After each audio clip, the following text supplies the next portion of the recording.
Inventer sa vie, la créer, c'est pas quelque chose de facile. Et l'histoire des trois petits cochons est là pour nous le prouver. Le premier était un petit cochon tout rose, tout lisse, et il s'appelait À Malentendu. Et oui, son prénom était d'origine hindoue, parce que ses parents c'étaient des cochons d'Inde. Oh, ils avaient quitté leur pays pour s'installer dans les Cévennes, parce que là-bas, en Inde, il n'y avait que les vaches qui avaient de l'avenir. Mais ses parents avaient fait le voyage, ça s'était bien passé, ils étaient bien installés, ils s'étaient intégrés, on ne les remarquait pas. Ils pratiquaient leur rite, bien sûr, mais sans aucun débordement, tout allait bien. Bref, l'ambiance de cette famille était tout à fait chaleureuse et aimante. Un jour, À Malentendu était sur le pas de la porte, quand passa un vieux sanglier, tout velu, tout poilu, où il avait l'air de mauvaise humeur, il devait rentrer d'une ZAD quelque part, ça avait du mal se passer, et quand il a vu À Malentendu, il l'a regardé de loin et lui a dit « Salut toi, ça va ta chimio ?» Cette phrase a eu un effet déclencheur pour À Malentendu. Il a réfléchi et il s'est dit, voilà, si je reste là, je vais oublier mes racines. Non, non, il faut que je trace la route pour retrouver un peu ce qui a constitué mes origines, ce qui fait mes racines. Alors il en a parlé à ses parents. Bon, les parents ont toujours pensé que l'expérience valait mieux que la théorie. Alors ils ont béni son départ, en lui disant néanmoins de ne pas oublier les rituels, pour se protéger, pour ne pas être charcuté, pour ne pas finir en boudin de supermarché. À Malentendu a mis son baluchon sur l'épaule, il a mis la route sous ses pas, et il a commencé à voyager, d'étape en étape. Il cheminait, il faisait ses prières, il faisait ses offrandes. Et puis un jour, il est arrivé dans un endroit vraiment très très beau, en tout cas d'après lui. Là, il y avait une belle petite prairie herbue, il y avait des saules pleureurs qui poussaient le long d'une rivière, comme ça, qui faisait des virages à droite, à gauche. Et il a trouvé la lumière tellement belle qu'il s'est dit, voilà le lieu où il faut que je m'installe. Alors il a jeté un coup d'œil tout autour, il a vu que tout à côté, de l'autre côté de la rivière, là, il y avait un champ sur lequel traînaient encore des restes de foin, et il s'est dit qu'il allait construire une yourte, ce qu'il a fait. Les paysans du coin n'ont pas vu ça d'un bon œil. Ils se sont dit, tiens, qu'est-ce que c'est ? Un étranger qui s'installe sur notre terrain ? Ouh, mais attention, s'il y en a un qui commence à venir, il va y en avoir plusieurs, hein ? Ça va faire une nouvelle jungle comme à Calais. Attention, hein ? Ici, on n'est pas dans la vallée de la Roya, nous. Et là, ils se sont réunis au bout d'un moment, et ils se sont dit que, voilà, il fallait le faire partir. Et ils ont eu une idée. Ils se sont rappelés qu'autrefois, il y avait un loup qu'ils avaient baptisé Ducrot. Et ils se sont dit que c'était le bon moyen pour le faire partir. Alors je ne sais pas si vous savez, mais quand on a une mauvaise réputation comme ça, jamais on arrête de nous surveiller. Et les paysans savaient parfaitement où se trouvait Ducrot. Alors ils ont tendu un piège. Ils ont pris comme ça des morceaux de viande qu'ils ont parsemés de ci, de là, en direction de la yourte d'À Malentendu. Et ils sont rentrés chez eux en se frottant les mains en attendant le résultat. Qui n'a pas manqué d'arriver d'ailleurs. Le loup a suivi ces petits morceaux de viande, il est arrivé en vue de la yourte, il a vu qu'il y avait un bon petit cochon, il s'est dit, voilà mon repas. Alors il s'est approché, et il a dit, oh, du cochon, aurais-tu quelques légumes pour un pauvre affamé ? Ouvre ta porte, prends pitié. À Malentendu, était en train de méditer. Alors, il a répondu comme ça, pour l'instant, je ne peux pas vous ouvrir la porte. Je suis dans une position de yoga qu'on ne peut pas interrompre. Si vous voulez bien patienter. Le loup, lui, les croyances, les superstitions, il n'en avait rien à faire. Il avait faim. Alors il a gonflé ses poumons d'un air tempétueux, il a soufflé sur la yourte en paille, pouf, qui s'est envolée comme poussière au vent, et, à malentendu, dans la gueule du loup, a atteint le nirvana définitif. Hein. Le loup, tout en mangeant, réfléchissait en disant « Quand même, cette prise-là va nuire à ma réputation. Ça a été tellement facile qu'on va pas pouvoir dire que Ducrot, il se décarcasse. » Le deuxième petit cochon, il s'appelait Porcinet. Oh, il était né dans la banlieue d'une grande ville, tout allait très bien, il était adorable, ça fonctionnait bien à l'école, et il était toujours d'une humeur charmante, toujours un chant à la bouche. Et puis un jour, une chanson qu'il avait comme ça, fredonnée, inventée, qui a peur du grand méchant loup, par des circonstances étonnantes est devenue un tube. Elle a commencé à passer sur les réseaux sociaux, puis a été reprise par les radios, enfin bref, Porcinet commençait à devenir célèbre. Il a été contacté par des producteurs. Bon, on lui a dit qu'il fallait pas qu'il garde ce nom, parce que pour être une vedette, ça allait pas. Alors ils ont cherché et ils l'ont appelé Porky Pig. Il a commencé à signer des contrats, il est devenu célèbre. Il n'y avait plus une seule boum de ses chères têtes roses qui ne passait pas sa chanson. Il a enchaîné les télévisions, les concerts.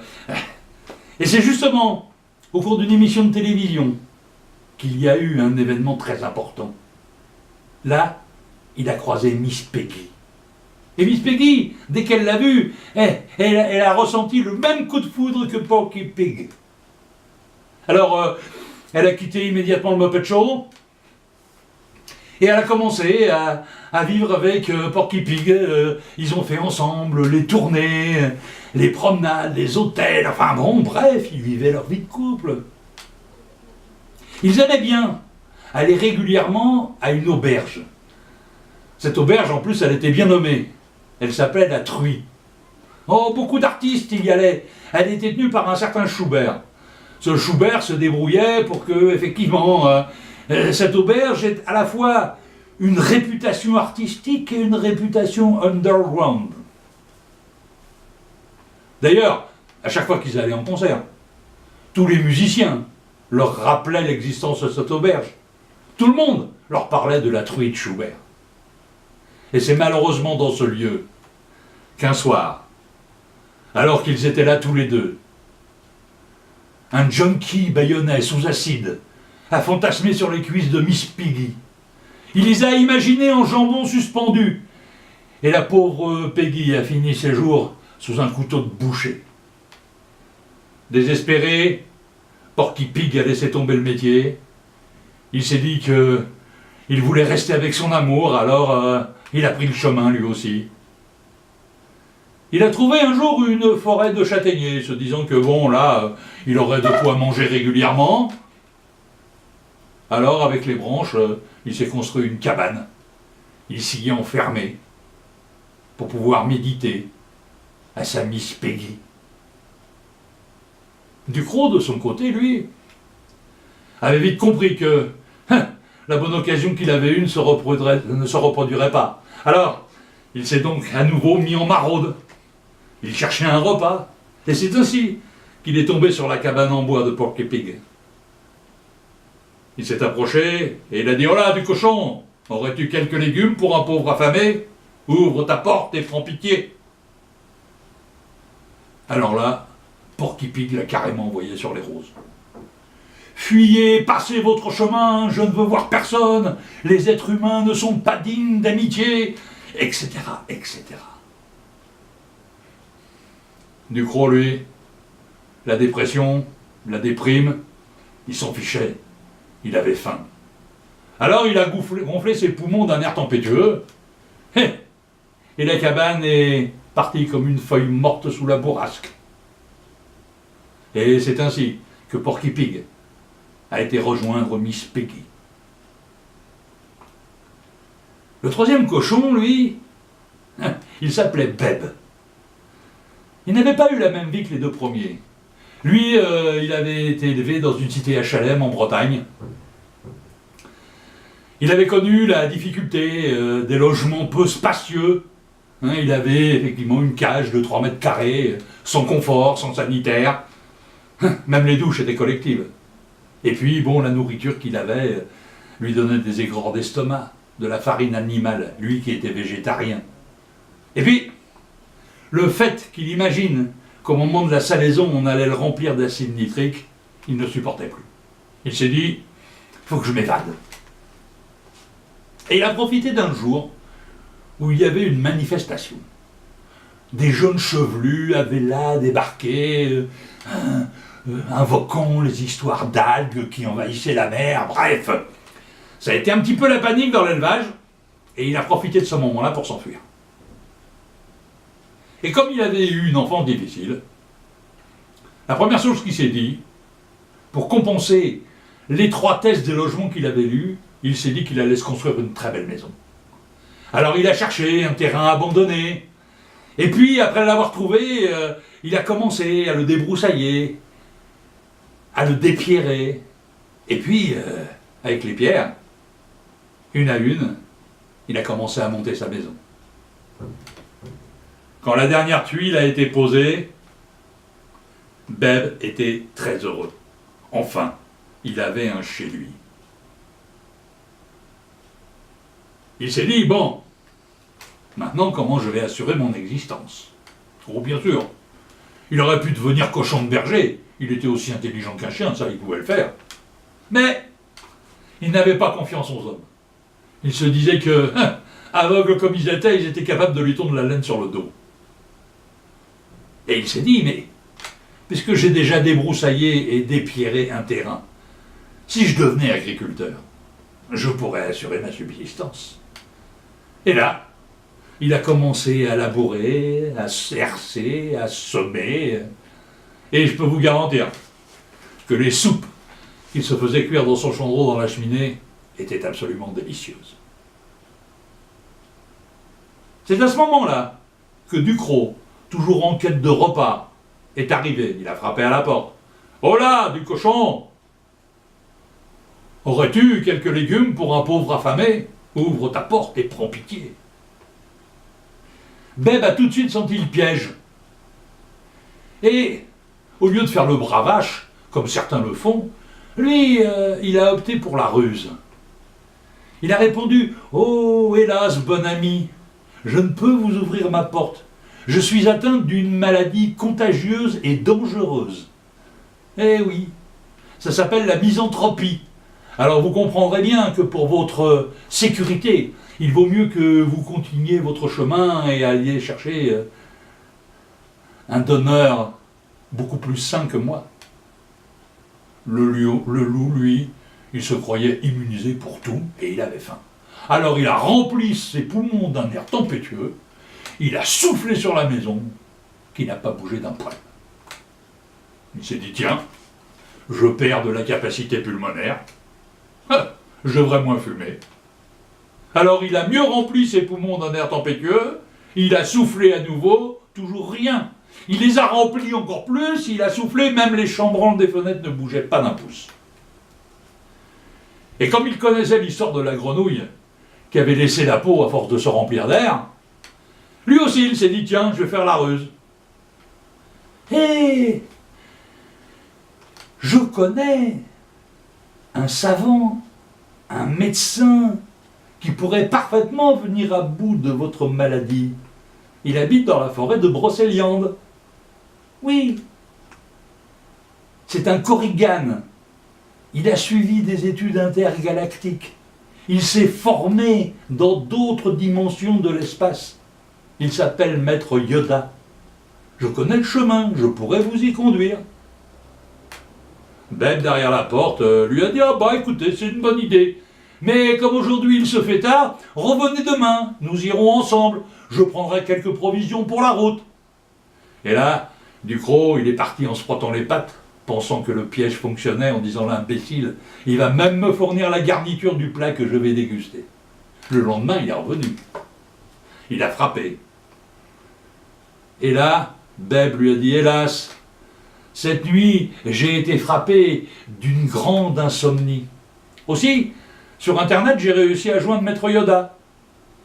Et il m'a dit qu'à cause du déclin de la biodiversité, il n'avait plus d'herbe pour me soigner. Je nous ai évité un voyage inutile. Là, Ducrot, il a serré les dents. Il s'est dit que ça partait de travers.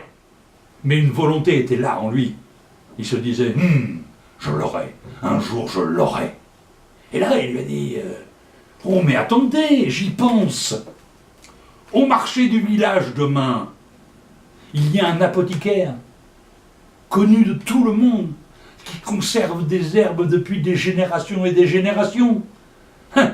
Il a même des remèdes contre les maladies imaginaires, c'est Maître Florian. Allons le voir. Et là, Bèbe lui a dit, eh bien écoutez, d'accord, venez demain matin, nous irons ensemble. Et là, le loup est reparti, un peu rassénéré, pensant que le piège remarchait. Le lendemain matin, lorsqu'il s'est présenté, il a frappé. Et personne n'a répondu. Il s'est dit, quand même, il n'est pas parti à la foire sans moi. Eh bien si. Parce que Bèbe avait l'intention de planter quelques vignes sur son terrain. Alors il avait besoin d'un tonneau. Il est donc parti de bonne heure à la foire, pensant qu'il serait de retour avant l'arrivée de Ducrot. Et c'est en arrivant au sommet de la colline, en roulant son tonneau, qu'il a vu, en bas, Ducrot commencer à mettre le nez à terre et à suivre sa piste. Alors, tel un Diogène moderne, il s'est mis dans le tonneau, il s'est laissé rouler doucement le long de la pente. Évidemment, quand Ducrot a vu arriver cette masse de bois contre lui, il s'est écarté, il l'a regardé passer. Et le tonneau est descendu jusqu'à la porte de la maison. Et de loin, il a vu Bèbe sortir, ouvrir la porte, rentrer avec son tonneau. Et là, il s'est dit, bon, ça suffit les finasseries, hein. On va reprendre les bonnes vieilles méthodes. Alors il est parti chez lui, il a été chercher une échelle, et là, il est revenu avec l'échelle qu'il a posée au bord du toit. Bèbe, voyant ça, tout de suite, a allumé le feu dans sa cheminée. Le loup a grimpé, il est rentré dans la cheminée, il est descendu, et il est sorti, évidemment, beaucoup plus vite qu'il n'était entré en poussant un hurlement. Sa queue laissait échapper des panaches de fumée. Et je peux vous dire que le vin que déguste Bèbe maintenant est tout à fait excellent. Quant au loup, lui, eh bien, quelque part, vous pensez que c'est bien qu'il ait été puni. C'est bien qu'on n'entende plus parler de lui. C'est un peu facile quand même. Parce que il y a une question qui se pose. N'avons-nous pas tous un peu de loup en nous? Allez, vous inquiétez pas. Il paraît que la viande conservée au feu de bois dure très longtemps. Et des histoires de loups, on n'a pas fini d'en avoir.